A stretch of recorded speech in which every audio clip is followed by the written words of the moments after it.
क्या होगा अगर गंगा और यमुना नदियां एक साथ उफान पर आ जाए?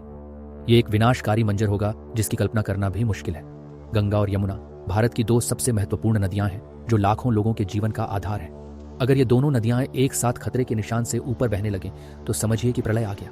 सबसे पहले उत्तर प्रदेश और बिहार के विशाल इलाके पानी में डूब जाएंगे।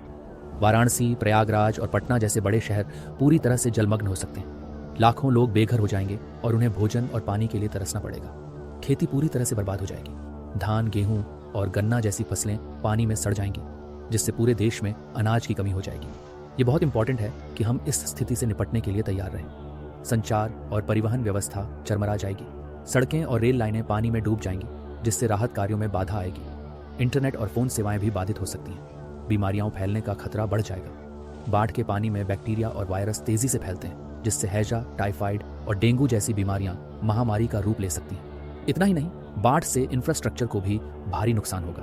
पुल, इमारतें और बांध टूट सकते हैं, जिससे स्थिति और भी गंभीर हो जाएगी। लेकिन क्या हम इस आपदा को रोक सकते हैं? हाँ, कुछ हद तक। हमें डिफॉरेस्टेशन को रोकना होगा, नदियों के किनारे अतिक्रमण को हटाना होगा और बेहतर बाढ़ नियंत्रण प्रणाली विकसित करनी होगी। ये याद रखना जरूरी है कि प्रकृति से खिलवाड़ करने का नतीजा हमेशा बुरा होता है। हमें अपनी नदियों का सम्मान करना चाहिए और उन्हें प्रदूषण से बचाना चाहिए।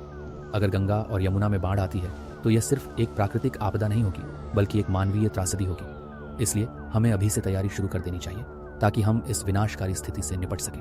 क्या आप इस चुनौती के लिए तैयार हैं?